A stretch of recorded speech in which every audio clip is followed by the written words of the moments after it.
You're listening to Off the Vine with Kaitlyn Bristowe. Hey, Vinos, real quick, if you are listening right now, which obviously you are or you wouldn't be hearing this, can you hit the subscribe or follow button on whatever platform you're on? Please. That one simple thing helps more than you even realize. It allows me to keep growing on this podcast and making these episodes the best they can possibly be, obviously for you. That's the only favor I'm going to ever ask, okay? It truly means the world to me. Thank you. Now let's get into it. Hey, everybody. Welcome to Off the Vine. I'm your host, Kaitlyn Bristowe, Co-Peanut, Bailey Stanworth. and we just interviewed Holly Madison, which was Iconic. I knew you were going to Because we finish each other's sandwiches. Yes, I knew it. She was so fascinating. I love that she does not have an NDA, so she can speak her truth. This is wild. I can't believe that they never made her sign an NDA. It made for a good podcast, I'll tell you that. We love it. It was nice to just have her, share her voice, her stories, and talk about what life looks like now post bunny life. Because honestly, who hasn't heard of Holly Madison? And Playboy? Everyone. Yeah. I can't believe she was on my podcast. She was. Enjoy. We're all feeling some sort of weirdness right now. I'm not sleeping well, and it's because, what was it? Well, we just had a crazy Scorpio full moon where Yeah. all this stuff is coming to light. You can see like a lot of people have been like outed for cheating and stuff. I found out a guy I was dating, I broke up with him like 3 months ago, but I found out he's cheating on me with 10 people, so I just totally blasted him. So that was one of them. But there's also like that Brittany Furlan, Tommy Lee thing. Yes! Like, all this stuff is coming out.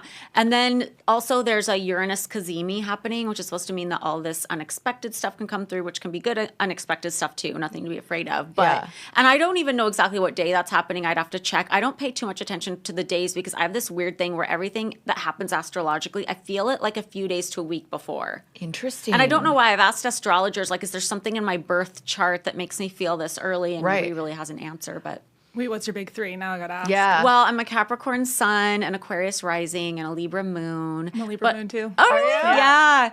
And I really identify like I'm a Scorpio Venus, and I feel like that's a huge part of my personality. I feel like it's really like the big six you have to get into. Yeah. See, I'm Gemini, Cancer. You are. Oh, To that's a a fun T. ride. It's a ride, yes. Yeah. It's a fun one. But it You're makes you Venus? great at what you do. Because Gemini's like the chatty sign. True. And I loves really conversation. feel, I love conversation, and I really like if you were feeling something and you wanted to talk to me about it, I love talking through feelings with people. Oh, good. So that's perfect. That's your Cancer. You do for too, sure. though. Yeah. Yeah, I think that's a little bit of my Libra moon, but I'm also a Cancer Venus. So Oh, nice. very like when I love very. I think I'm Cancer Venus too. Of course you are. Yeah, that makes What's sense. your sun sign? I'm a Leo Sun, Scorpio rising. Oh, nice. Leo's my favorite sign. Really? My son is a Leo. My ex-husband was a Leo. I keep saying the next person I marry is going to be a Leo because that's also like Leo's my seventh house. So Oh, there you go. if there's any Leos out there. I heard that Geminis do well with Capricorns and other Geminis. I feel like two Geminis. I don't know this, but I feel like that could be crazy. Right. But two like man and woman apparently Gemini work well. Okay. Which I would think the same thing. I don't want to date another me. That would just be too chaotic. But I also think it all depends on your whole chart. True. So That's true. Man, I could do a whole podcast on this. Well, I Literally. do. I usually have the astrologist on.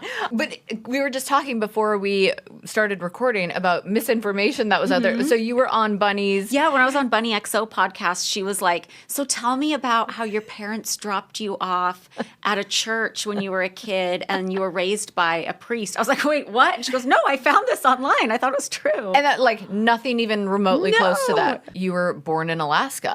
Not born in Alaska. I was born in Oregon, but I moved Okay, to then I'm Alaska right. when I was like 2.5. So I Okay. spent most of my childhood there. Because that's what my research said, that you grew up in Oregon. But you were born in Oregon, grew up in Alaska. Yeah, I mean, partially true because I lived in Alaska for like 10 years from when I was like 2 to a little past 10. Yeah. And then I went to like middle school and high school in Oregon. So What was Holly like as a little girl? very imaginative, I was always really good at school. I was always like in the gifted programs and stuff. I was Really? spend a lot of time in the woods just using my imagination. I was a huge bookworm. Wow. Yeah.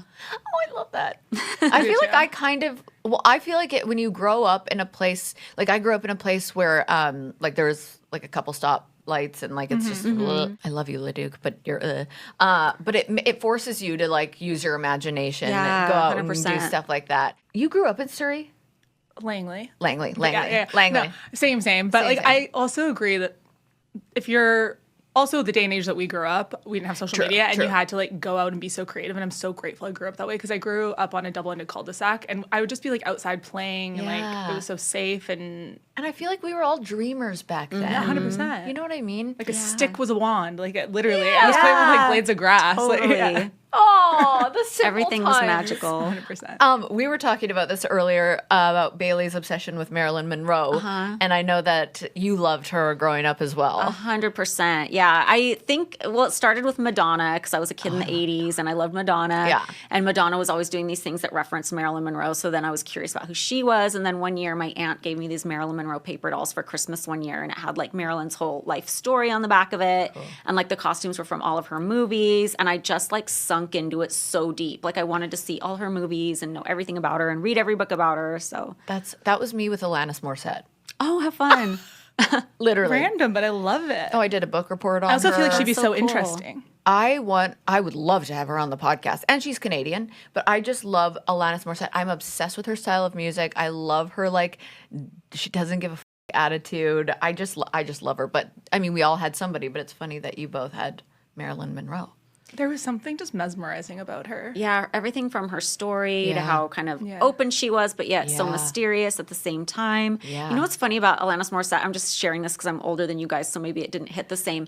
But I remember where I was. I was like in middle school or something, and I was at my friend's house when the You Ought to Know song first came out, when it says, "Would she go down on you?" in a theater. Yeah. And you never heard anything like that on TV or the Right. radio at the time. I remember where I was. Me and my friend looked at each other like, what? Wait, how old are you? I'm 46. Oh my God. I thought you were like 35 maybe. Thank you. Well, I appreciate guess that. that wouldn't make sense for how long I've been around. the timing of everything. But yeah, I'm turning 40 next month, and I feel like 40s are so chic. You guys look really young, though. Well, I thought so you guys do were you. like 29. I'm 35, but 29? Yeah. Wow, that's a full No, that's why I'm decade telling these younger. stories like I'm like this old wise, like no. you guys No. wouldn't know what it was like to hear that on the radio. But No. I'm 40 in 1 month. that song's a great song, though. it is. It was about Uncle Joey. I know. And I love it Crazy. so much. That's the best part. I can't even believe it. And he like addressed it recently. I can't remember. He was on a podcast or a radio show, and he finally addressed how that song was about him and how it made him feel. What did he say? I He know, said I'm like like, I he gotta- said like he deserved it. Okay, good. I think he was taking accountability. So then you moved to LA for college. Yeah. And what did that leap look like for you? Like emotionally, were you like LA's where I'm supposed to be, or were you like, oh, I'm taking a risk? No, 100%. I always wanted to be in LA. I had no money. I didn't know anyone here, but I knew it was where I was meant to go. Yeah. So I transferred colleges. So at least I had like somewhere to, live and whatever. So I moved down here and was in school, but got sidetracked by life. And, Was What it were you your going to school for? Yeah. I was a double major in theater and psychology. Oh, really? Cool. Yeah. I think it served me well. That's awesome. Wait, so were you not hoping to like make it into the biz of Hollywood? No, or? I definitely was, Okay. but I was always like programmed since I was a very young child. Like you have to go to college and everything. And honestly, it was my only way to get down here too, Yeah. because I just didn't have any money and didn't know anyone down here or anything like that. So I was trying to do too much at once. I was trying to keep my grades up so I could keep my scholarship. I was trying to audition. I was working at Hooters after school to like pay my other bills, and everything, just kind of got out of hand. Yeah, didn't you go into debt for getting breast? Now that I have boobs, I call it a breast augmentation. Yeah.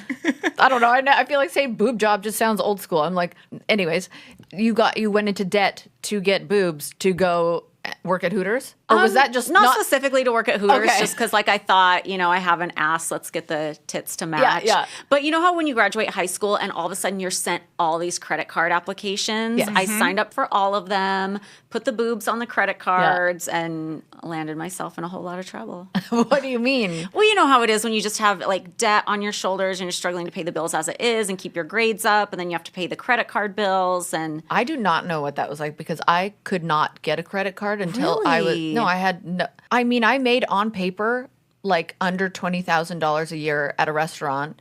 My dad had to help me pay rent. I was trying to be like a dancer. I was just auditioning for like everything. And yeah, I could not get a credit card. And I remember the guy that I was dating at the time, he's like, let's just go and try and like apply. And I came out sobbing. I was like, I'm such a loser, because I was like 27 and I didn't get a credit card till I was probably 32. Maybe somewhere in the years between when I got all my credit cards and you tried, they changed something, because it's a little predatory how they're sending like every credit card application the second you graduate high school. Like, that's a little crazy. Yeah. I mean, I used it to my advantage, so I'm not complaining. But I feel like there's it's still a a little credit card crazy. for everything these days. There is It's a credit card for everything. Get this, you'll get bonuses and perks, and it's When you auditioned, that's not the word, applied to work at Hooters, was it like an immediate yes? Because I worked at a restaurant, Earl's, where I feel like they hire like, this is not to toot my own horn, but they do hire like good looking women. And then it was like, it's like they know right away. Were you like, sit down interview and they're like, could you get on the floor right now? Oh, yeah. It was the first thing I did when I came to town, because I knew I needed to make money. Yeah. And I, looked up, I'd heard about Hooters. Like, somebody had written an article about it for like Jane magazine and how the girls like make the most amazing tips, which we really didn't, because we were in Santa Monica and it's very touristy, a lot of Europeans, so they're not tipping. Oh, yeah, Europeans, because in Europe, they don't tip there because it's like baked into their salary. Yeah. So they don't think to tip. Oh. But I love that job. You did? I was undiagnosed autistic for a long time, so I always had really bad social difficulties. But when you're working at Hooters, they almost give you a script. They're like, this is the kind of girl you're supposed to be. You sit down at the table, you talk to the wives and the kids first so they don't feel left out. You go do card tricks if your section's not busy with your tables. Like, they tell you exactly how to be. So it was the first place I could really thrive socially. Yeah, because you I had needed some that direction. instruction. like an acting job. Yeah, totally. Oh, that's so interesting. Did they have Hooters in Oregon? Not at the time, or if they did, it was so far away. I remember before I knew what it was in high school, this one guy had like been to a Hooters somewhere, and the inside of his locker was covered with like all the pictures he took with the Hooters girls and the menus. And I was like, you went to a strip club? Yeah, Because like that's It what was I so thought it was back iconic. then. Yeah. And it still is. But like in Canada, we didn't have it. Yes. Did we? Well, Edmonton did. Oh, well, In West Edmonton Mall, there was a Hooters. Justin Bieber went there once. He did. you got the receipts, you got the facts. I remember the amount of times I talk about Justin Bieber on this podcast is kind of embarrassing. But didn't you go to the National Hooters Bikini Contest, or did you not because Hugh Hefner didn't want you to? Yeah, I didn't. I kept my waitressing job when I moved into the mansion, because I was just like, I don't know how this is going to go. Yeah. Like, I'm not going to, at least I'll have a waitressing job to Yeah, go back to. It's yeah. not much, but whatever. But they wanted me to go, because they would pick a girl from each region to go compete in this bikini contest. They Yeah. wanted me to do it. I was going to go to Vegas. I was so excited. And he was like, no, that makes me jealous. You have to quit that job. And I was like, Oh, really? Okay, yeah. He was jealous? well, that's what he said. I think it was just like a control mechanism. Yeah. Because I was going to say, thinking of all the women that he dated, were the women jealous? Whew, it was really, really catty there. yeah. It was bad. Like, when I moved in, there were 6 other women, and they were all kind of on the way out when I Yeah. showed up. So Yeah. then this whole other group of 6 arrived, and it was just a nightmare until it was kind of narrowed down to the 3 of us that you saw on the show. Yeah, yeah. But yeah, everybody was jealous, because everybody kind of thought, I mean, he would play girls against each other, and everybody thought somebody else was getting more money, or keeping them from getting more money or things out of it, or keeping them from getting in the magazine. It was just a lot of craziness. Well, because also you probably came from just from working in the restaurant industry. I feel like it becomes like a sisterhood. You make friends at the restaurant, and you're all like helping each other. And if you need help at this table, like I got your back. And then you go into something like the Playboy Mansion, and it turns into that. You're like, that must have been so overwhelming. Yeah, it was night and day. Like at Yeah. Hooters, it was a great place to meet other women who had just moved to LA and were trying to make it. Yeah. And you had this automatic sisterhood. And at the mansion, I thought it was going to be that way, but Yeah. it was the opposite. All right, summer is full of big moments, weddings, vacations, endless photos. But if you are dealing with thinning or shedding hair, those moments can feel tough. That's how I felt truly before Nutrafol. Honestly, I was a little skeptical at first, if I'm being honest. So many hair growth supplements out there, but they never seemed to deliver. But Nutrafol is different. I promise you, I've been using their formula for women for a few years. I've always noticed a big difference. There's for sure less shedding, definitely more hair growth, and honestly, it did boost my confidence because when I look in the mirror, I feel like I'm looking at healthier, stronger hair, maybe even a stronger little version of myself, you know? So what I love about Nutrafol is that it works from the inside out. It's clinically tested and backed by real results, not just promises, and they have different formulas for different needs. So whether you're postpartum, menopause, just trying to combat everyday hair shedding, this is it. And the best part is it's so easy to get started, no prescription needed, free shipping right to your door, plus you can save 20% when you subscribe. So this summer, don't let thinning hair hold you back. Nutrafol is offering listeners $10 off your first month's subscription and free shipping when you go to Nutrafol.com and enter the promo code VINE. That's Nutrafol.com,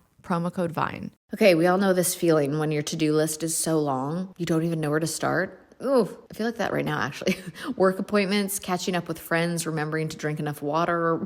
Life is nonstop. And if you throw apartment hunting into the mix, well, forget about it. Just forget about it. But that is where apartments.com can come in handy. They take the stress out of finding your next home so you can actually enjoy the process instead of dreading it. So if you want to see if a place is a good fit, you can take a 3D virtual tour and get a real feel for the space without even having to leave your couch. And once you find a place you love, you can schedule a tour online and even apply with one click. So you're not stuck filling out endless paperwork for every single place you're interested in. It's all in one spot, making your search just way easier. So whether you're moving for a fresh start, a new job, just better vibes all around, apartments.com helps you get it done so you can get back to literally everything else. So join the millions of happy renters. Find your next home at apartments.com, the place to find a place. How did you meet Hugh Hefner? I don't even like saying his name. I don't like him.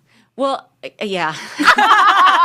Well, I was also working for Hawaiian Tropic at the time. Yes. They would pay you basically to like show up in a Hawaiian Tropic shirt at different events and By things the way, like that was like my dream. I always wanted to be a Hawaiian Tropic model. It's so iconic, and they're bringing back the commercials. Like they? Alex Earl just did one. Yeah. Oh, did she really? Yeah. That's cool. Okay. I'm trying to make a documentary about Hawaiian Tropic, actually. So Oh. hopefully coming soon. That's awesome. Yeah, but anyway, I worked for Hawaiian Tropic, and that was a great job. And I was at one of their events, and Hef's doctor came to that, and he said, I want to invite all these girls to the Playboy Mansion party, which I was so excited about because back in 2000, those were like the cool parties to go to. Iconic, yeah. Like it wasn't thought of as like this weird, gross sex thing. It was like Right. the cool party everybody wanted I to get to that was so wanted to go so exclusive. bad. Oh, yeah. So I was so excited to be put on the list, and I got my roommate in so we could come together.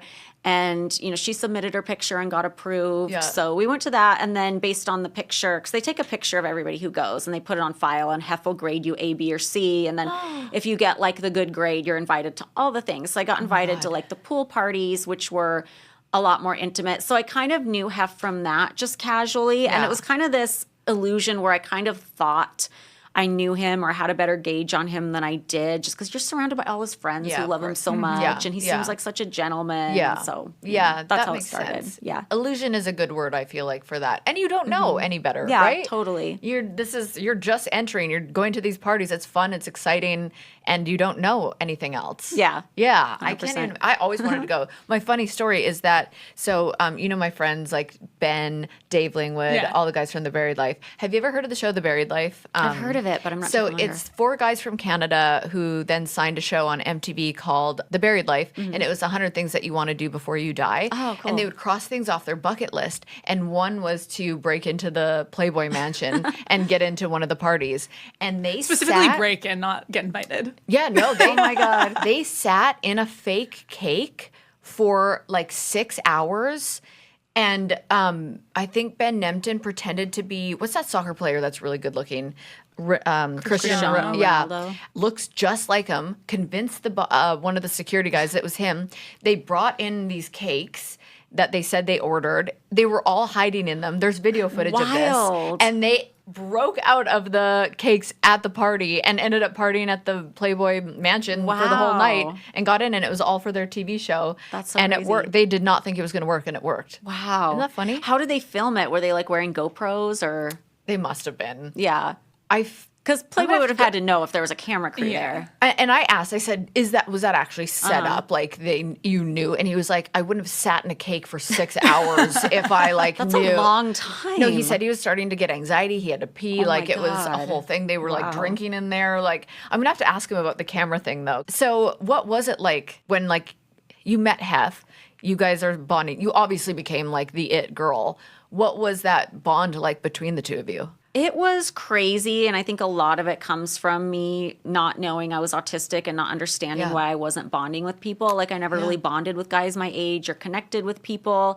And here's this guy who's like a very seasoned manipulator. And, you know, we do have things in common. And, of course, he's living this amazing lifestyle. Like, who wouldn't want to be part of it to an extent? So I just felt like this was the one. Maybe I was meant to be with somebody older. I'm such an old soul. You know what I mean?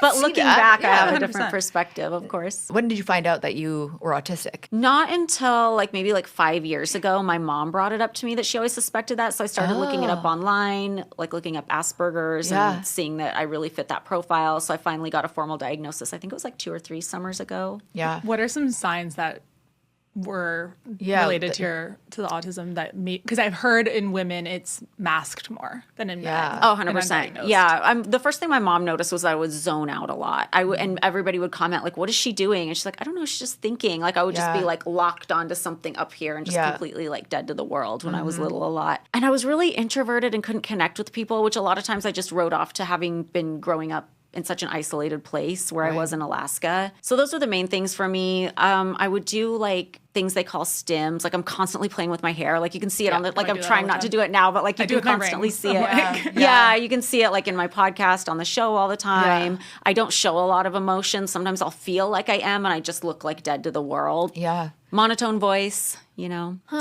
Was it validating though to have an answer? Yeah, 100%, because I understand where it's coming from now. I can explain it to people. I think people understand me better and know not to take something personally if I'm not like hitting every social cue perfectly. Well, there's so many different things out there now where it's just not as, I mean, there's still, I'm sure, so much stigma to break down. But I will say, like, one of my girlfriends, I won't say her name, but she just got diagnosed as bipolar 2. And she felt so much shame. And I was so excited for her to be like, you have an answer. And, like, there's medication. And, like, Selena Gomez talks about it. And it's, like, so great to see people with a platform being able to speak on these things because it's like there really is no shame around it. Like, 100%. You know, it's that's why I asked if it was validating because if it was me, I would want answers.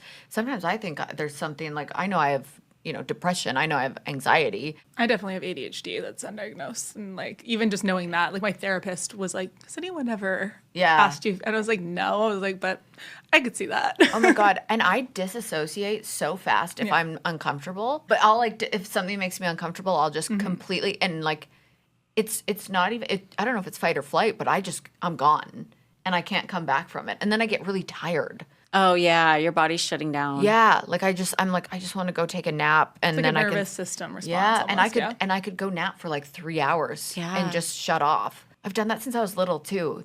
I'll never forget. There was a really, really big tornado that happened in the town that I grew up in, and they called it Black Friday. It was like the scariest thing, and I still have like trauma around it. I swear, but I pretended to sleep and then that's what my body like learned how to do with stress growing up. I'd be like, oh, this is stressing me out. Disassociate, sleep. And that's just all I would do. Yeah. It's crazy. Anyways, enough about me.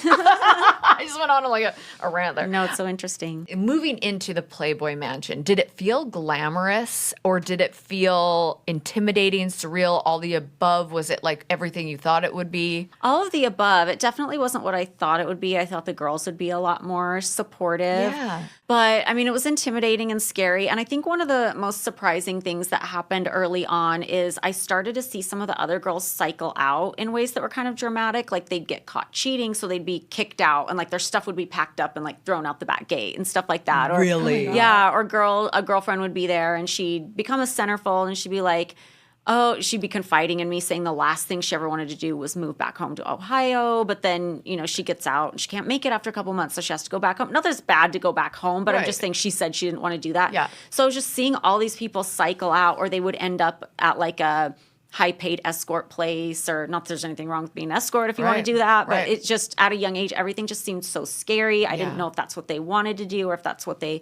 felt like they had to do to get by. So it made me feel kind of trapped there in a sense, like, oh my God, like, when I leave, it's going to be really bad because look at what's happening. Like, I really need to like save up money and like make sure I have somewhere to go and something to fall back on. How long were you in LA before you moved into the mansion? Maybe like a year and a half. Yeah, it's not that long. So like to do that, make your move, and then go into the mansion and have like And what were you not be able to work, and Yeah. that's a lot. That is a lot. Yeah. And at 21, right? Like I was 22 once I moved in. I was 21 when I first started going I to heard parties. you had to ask to move in. Is Well, that another fake fact?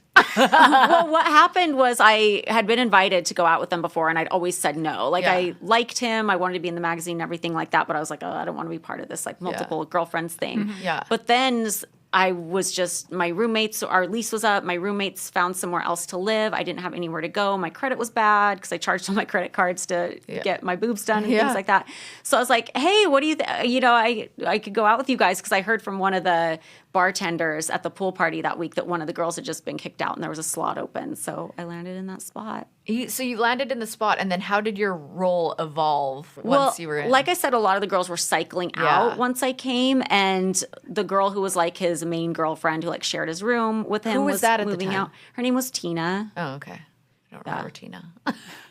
Yeah. So, and Hef and I were bonding a lot. Like, we both loved like watching the old movies, and Yeah. I liked going to like his buffet dinners, and like I liked doing a lot of the day-to-day things around the house that the other girls thought were boring. You know, they just wanted to go out to the club every night and like find the next celebrity to jump onto or whatever.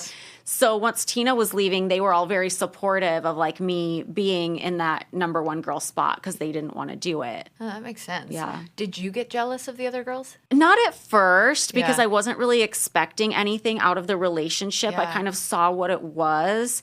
But, you know, when the relationship got more emotional between Hef and I, and he started like making promises he wasn't keeping, and I'm like, oh, but why are you still like moving more girls in? Like, I thought it was just going to be us. And then he starts like playing people off each other a little bit and like saying, oh, well, this girl said you said this about me. And I'm like, what the And to this day, I don't know if that girl really even said that. It's Wow. just, yeah. Did you have anyone to kind of confide in or have like an emotional outlet in the house? I would talk to his secretary sometimes, and obviously I know that anything I could say to the secretary is probably getting back to him, Right. but I didn't care. And then Bridget moved in from the show, and she became a close friend, but that's really about it. That would be so hard. I'm like someone I need. Well, to I have. would feel so isolated. Yeah, and you have to keep everything close to the chest there, because one thing I learned early on was that all the other girls are out to get you. They're out to get you kicked out. They all think they're competing for like a month in the magazine, so... Did you have to learn that like the hard way, or did you kind of go in with that mentality? I definitely didn't go in with that mentality, but I saw it happen pretty quickly. Like I said, like some of the girls getting kicked out, I Right. knew it was because other girls had ratted on them. Yeah. So It sounds like, though, you didn't really have to change who you were to fit in there, though. Like, it sounds like you could just be who you were. You didn't have to be like, oh, God, I got to go out to the clubs and go do this. Like, you got to just be. yes and no. Yeah. I mean, part of it was like Hef and I had a lot of things we liked in common, and that was very genuine. But I didn't love, you know, the group aspect of the relationship. I wasn't crazy about going out to the clubs all the time. It was very like half and half. And I felt like even though I could express a lot of who I was at the mansion in a way that I felt like I couldn't before, because when you're young, nobody else is interested in like old Hollywood lore or like old movies or like, you know, different things we would talk about there. But I felt like I couldn't be my whole self. Like, you know. That makes sense. Did you ever read the book or hear about the book, You'll Never Make Love in This Town Again? Yes. And is that accurate? The Hef part? I mean, I wouldn't know about the other parts. I assume they're true, but I read it so many years ago, but I remember there's a lot of stuff in there about the Playboy Mansion where I was like, oh, Is it like a damn. Hollywood tell-all, or is it? Yeah, Oh, it's okay. like it's women it was 4 women's stories. it was different women that worked in the sex work industry, and they would tell their stories about like celebrity clients they had. And there was one girl who said she went to the Playboy Mansion like in the early 80s or something, and she went upstairs with Hef, but at that time, I guess all he would do is like watch other women do each other and then like jack off in the corner. Yeah. Sorry to be explicit. No, but- that's what the book said. yeah. No, I was wondering if you So had read that it, was but- the only thing I'd heard about his bedroom before I went Right. there, you know? And then is it like, not that I want to know what's really going on in there, but do you have to sign an NDA? Nope.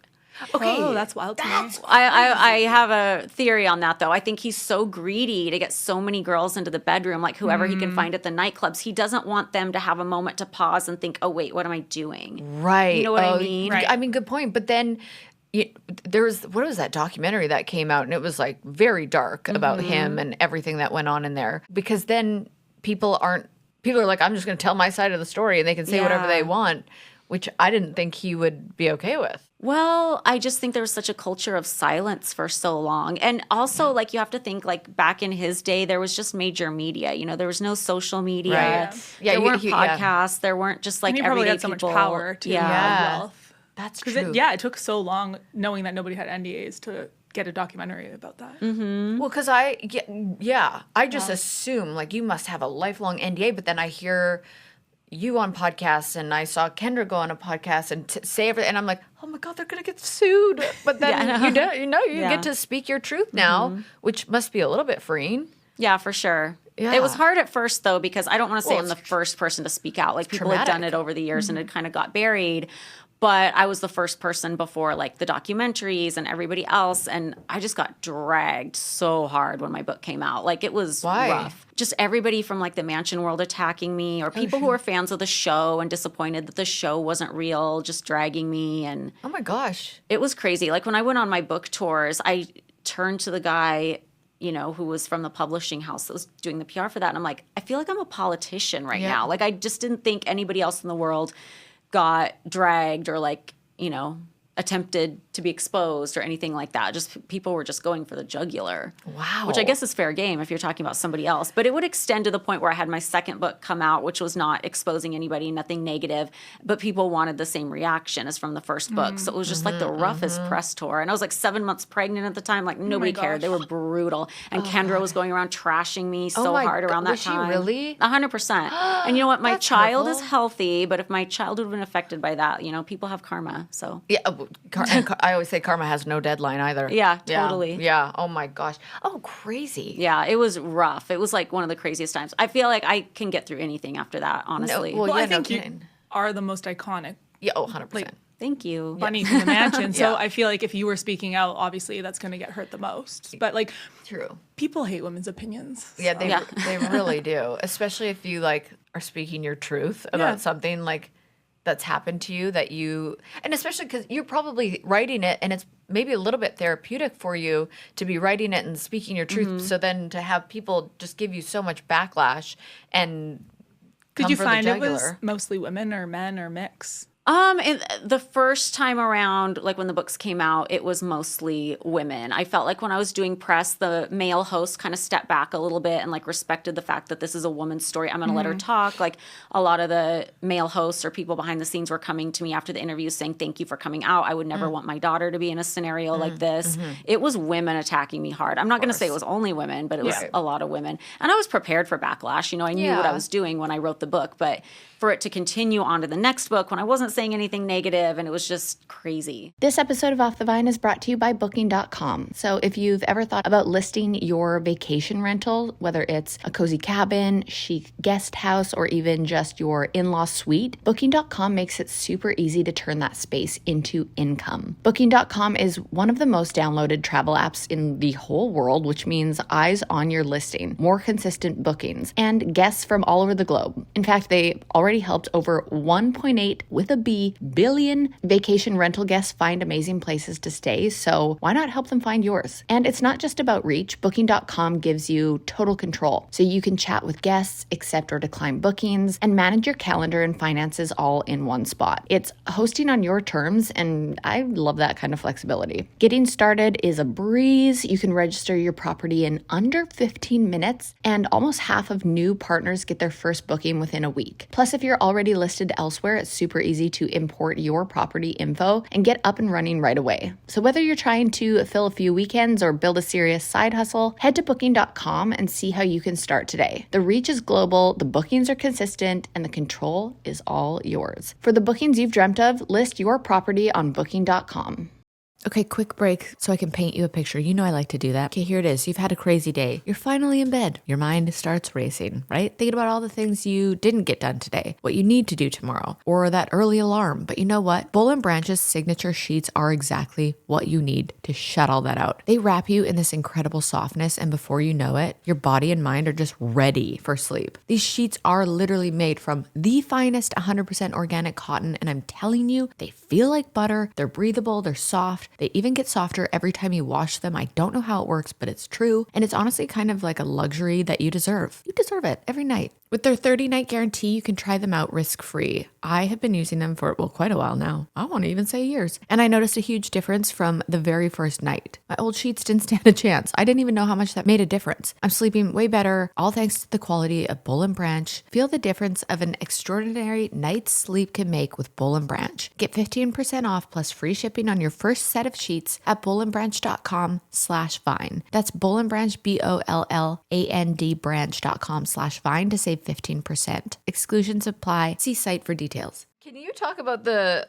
strange routine of receiving photos every morning after nights out? Oh, yeah. He would always share photos with us after everything, whether it was like an event at the mansion or, a night out or something like that, which is great because now I have, so many photos. Like, I think that was awesome. But there'd be times when, like, you'd be outside in a bikini and, like, whoever was snapping the pictures would make sure to, like, catch you at your worst angle or something. And I'd be like, oh, wow, I really look like that. So like, the house had internal paparazzi kind of vibes? Well, like the butlers would take pictures. Okay. And for the most part, the staff was great as far as I knew. But sometimes I would get like weird pictures where I'm like, why did they even take a picture like that? Because it would be like me standing on the trampoline and I'm facing away. Like it's not, nobody else was in the picture. I wasn't doing anything. Nobody was posing for, like most of the pictures were people just posing together or having fun or like mid-jump on the trampoline. But I'm standing on the trampoline and you're standing on a trampoline, so you got to like brace yourself. And when you like brace yourself, like your butt looks really cellulite. Full picture of that got handed out. It's like, why are you taking pictures? Okay, so, like I felt like there was some shade going on. And is this before social media? Mm-hmm. So it's like, what were they doing with the photos? Just passing them out to everybody. Not selling them to magazines, just giving them to everybody. But then when like a girl would be disgruntled and move out of the house and, maybe blames me for it inaccurately or whatever, like she's going to be throwing like every unflattering picture online. But then do you think, because I feel like that would lead, well, speaking from personal experience, that would lead to wanting plastic surgery and getting procedures done. And I know have paid for you to get procedures done. Do you think that was like a tactic? I don't know if it was a tactic. Like, I don't know, like, when it comes to, like, a butler taking a really weird, unflattering picture, I don't know if that was just them being a jack-off. Like, I don't know what the motivation would be. Or, haha, you bitch. Right. I don't know what that is. But I was definitely made to feel like I wasn't pretty enough by him all the time. And I was constantly insecure and constantly wondering, like, what could I do better? And I think that was on purpose. So we don't feel, like, confident enough to leave. Or so he feels like we're always competing for his attention. How long did you last in there? 7 years. Wow. Yeah. That's just such a mind to be in that world.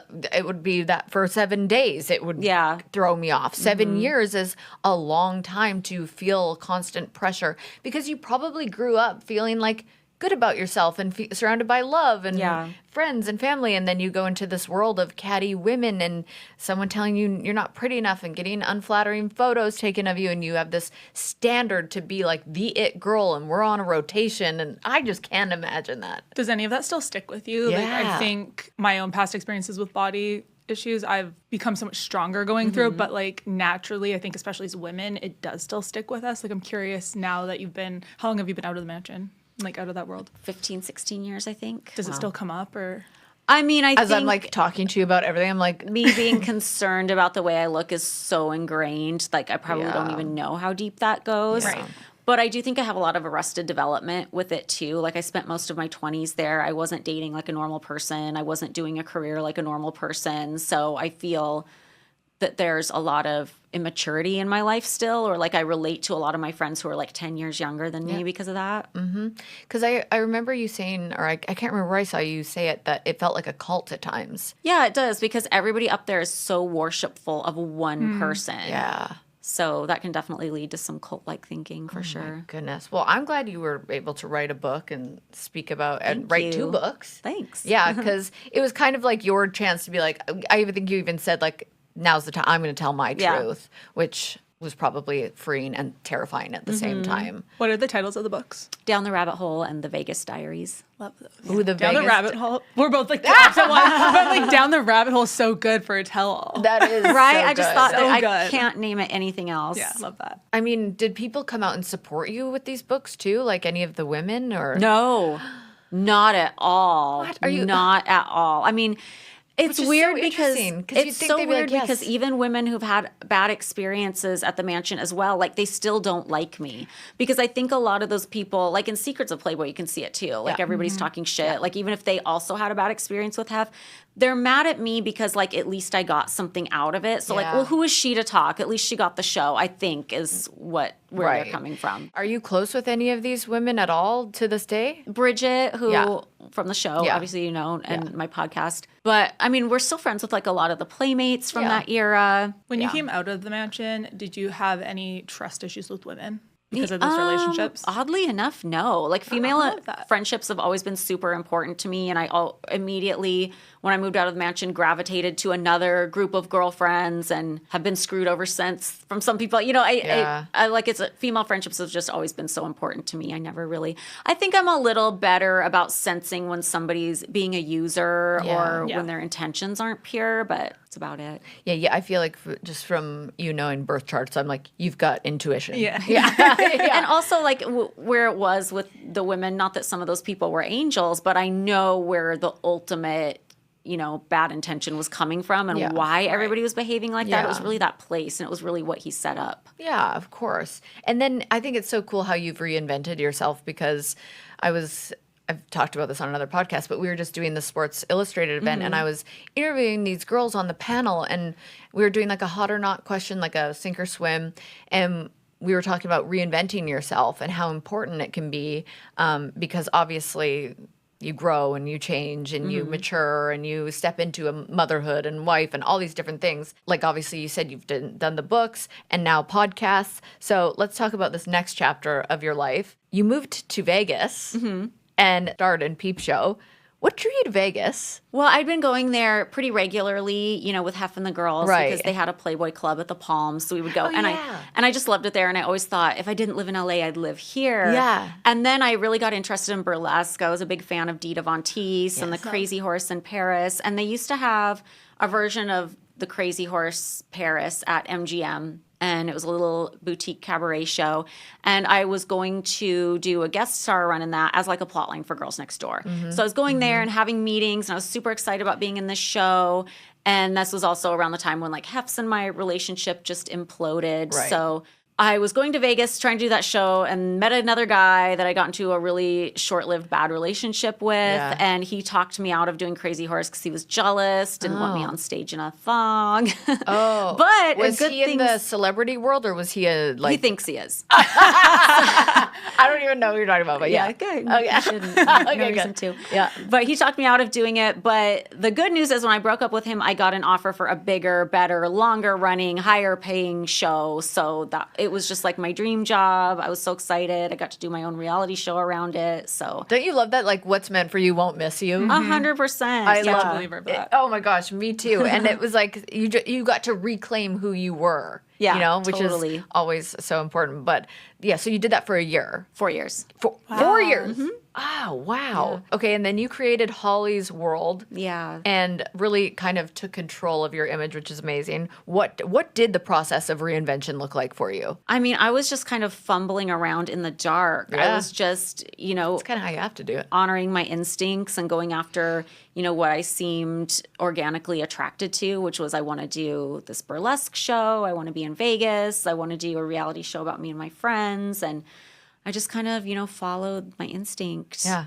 It wasn't really calculated. I think if I'd been calculated about it, I was like, I'm going to go brunette and I'm going to have a whole different image and I'm going to get into high fashion. It was nothing like that. It was purely just instinctive and just. Which always will be what works. Yeah. 100%. I think like the biggest scam we're taught is that everybody has it figured out. Oh my and God. like I think we're all just figuring it out as we go along, and as long as you listen to your gut. I'll never figure it out. No, I'll be on my deathbed and I'll be like, did I even do that right?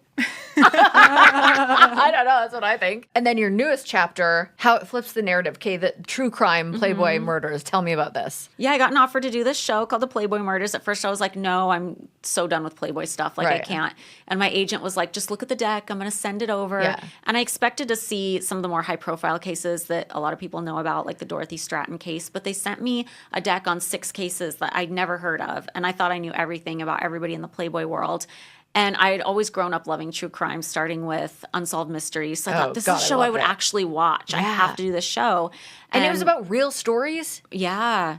And People went missing from the Playboy Mansion and murders and... Yeah, from that world. Yeah, because you have to think, like, the Playboy brand was so big. There were so many Playboy clubs across the country. Right. So many women have been playmates and worked as bunnies and worked for the company. Yeah. So there's all kinds of stories from all through the decades. We're on our 3rd season now. Wow. And then that evolved into another show called Lethally Blonde, which is similar, but the stories aren't Playboy specific. So I love doing that. Was there like a case or an episode that like really stuck with That's you? what I was just thinking. Really? There's so many. There's different ones in every season. With all the Playboy ones especially, I feel like I can really relate to the women's stories and what's going on. And with my other show, Lethally Blonde, we'll have another season of that coming out after the Playboy Murders is done. And I was just thinking about a case of like a young mom who got murdered. And those always kind of sit with me the worst when it's like a mom who has a really young child who's now like 12 and never knew her mother. Like those are so heartbreaking to me. And I just want to tell that woman's story in a more well-rounded way. Like on Lethally Blonde, the cases we work with, a lot of them involve sex workers, and those women tend to be just written off as just that or even forgotten entirely. So I like to dig into who are they besides that. Yeah. Oh, I love that. And do you feel like it kind of helps the public see maybe like a more realistic, less glamorized version of it? Yeah, I think so for sure. Yeah. I feel like the stories can be heavy. I feel like it must be like emotionally draining when you're off the clock. You know what I mean? Yeah, you have to pace yourself when you're working on that kind of stuff for sure. I always think about that with therapists. I'm like, God, they take on so much like emotion and people's heavy stuff. And then how do you decompress? How do you prioritize your like mental health? Well, I have to space out what I'm working on, even doing the podcast sometimes, because you're tapping into like this old traumatic stuff that happened. Like sometimes I'll just get really ahead on my work so I can take a week entirely off of the podcast and just focus on the true crime or get everything done so I can take a week off and just focus on like my brand deals and my social media posts and things like that. Yeah. You just need a break from it so you can come back refreshed. Do you enjoy social media? I do. Yeah. I feel like you would. I feel like some people, like for myself, I love it. And then I'll go through phases where I'm like, get me out of here. I'm moving to an island full of golden retrievers. But I just feel like you do a good job with social media. Thank you. Yeah, I love it. And then it's wild to think that it's been 20 years since that show premiered. So you're doing a rewatch. Yes. Do you feel like people start to like now understand you better? Or do you think people still misunderstand who you are? I think for the most part, most of the feedback I get, I think people understand. Like every once in a while, you'll get some incel roll in with like the most basic insult, but I don't care. That's true. And then you and Bridget obviously launched the Next Level what is it? Girls Next Level podcast. Do you like podcasting? I do. I love it. Yeah. How often does that come out? Once a week, every Monday. And has that helped you also? You both reclaim a narrative? I think so, definitely. And especially we're about halfway through the series now, and the series kind of gets, for us, lighter and more fun as it goes. It was darker in the beginning. So I think for me too, because I'd gone through so much with putting out my book and like airing all the negative stuff, like now I can go back and also like reclaim the good times as well. So it's been really therapeutic for me. You as a mom, how's that shaped you? Oh, it's crazy. Yeah. I mean, honestly, like it's my biggest priority and my biggest boundary. Like I don't share anything about my kids on social media. I used to when they were little, but once they started preschool, it just started to feel like, okay, they're out in the world. I want to like keep their faces private and everything. I have a great relationship with their dad. He has he just did a big festival in Vegas, so I took them out there during the day to see, and we went around on golf carts and saw the stages and stuff like that. But honestly, like even looking back at the last relationship I had, I dated this guy for 6 years and he was like cheating like crazy. And he's like going around telling everybody that this most recent one? Yeah. And he's like, oh, well, she never introduced me to her kids. Why the would I? Yeah. Like I wouldn't You're like, introduce "Thank my God I kids to didn't." anybody until I was engaged. Like I keep that part of my life totally separate. And I'm just so grateful that in addition to everything amazing my kids give me, they also give me that boundary. Yeah. Yeah, that's so true. What an idiot. I hate this man. Oh, me too. It just Oh. keeps getting worse the more and more I find out. I'm so sorry. Thank you. It's been really hard the last 2 weeks. Like even though I've been broken up with him for months, like finding all this out and like it ruins every good memory you have with that course. person. And then he'll have like his punk ass friends try and come out and like say shit to me on social media. I'm like, Yeah. It's just so embarrassing because you're like, you this up. Why are Yeah. we blaming? Why can't men Yeah. take accountability for some shit? let me have my moment, take the Yeah. L. Take the L. I'll be done with it in a week. Yeah. Oh, I'm sorry because that's. Thank you. I know how hard it is to have to like keep going with, especially because it's public and people Yeah. know stuff, and then you're finding out things, and it like you said, it ruins all the good. And Totally. then moving forward, how do you trust? Exactly. Like you were with him for 6 years. yeah. Yeah, like that Wow, scares yeah. the shit out of me because I always think like the next guy I date. At first, I said the next guy I date, it's going to have to be a year before I really know who he is. Now I'm like 2 years, and then Yeah. but it's because you're like it's so scary.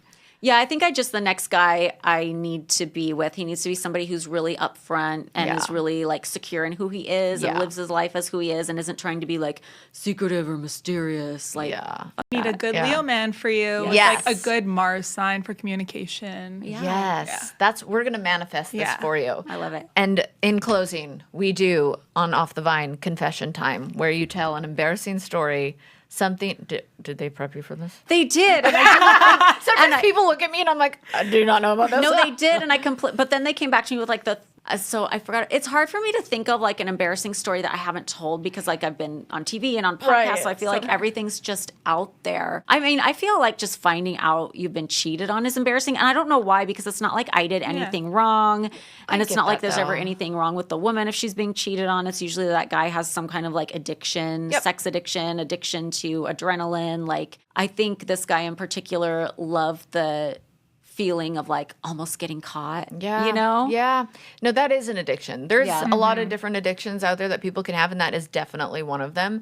And I get what you mean about it being embarrassing because you're like, should I have seen this or like seen through or, but it's obviously not your fault. You know that. And I just want to always like hug you and be like, I'm so sorry you went through that. But tell us everything where we can find your books, your podcasts, your shows, like everything. My books you can buy Amazon or anywhere you buy books. It's Down the Rabbit Hole and The Vegas Diaries. My podcast, Girls Next Level, drops every Monday. The Playboy Murders is on ID every Monday night at 9, and you can stream it on Max. You are so busy. I'm watching that for sure. Yeah, me too. Thank you. Yeah. Do you sleep a lot? Because I don't know how you're doing all this. Yeah, honestly. You know what sucks is I am somebody who needs a lot of sleep, and I wish Same. I didn't. I wish I was one of those freaks that only needs 4 hours of sleep, and then they can No, go. I need 'cause- 9. Yeah, me too. Yeah. Oh my gosh. Need my well, beauty sleep. thank you for coming and showing up Thank today. Because I know you. when you're going through hard things, like it's hard to show up and be on. And I really appreciate your Thank time. you. Yeah. Thank you so much. Thank you for coming.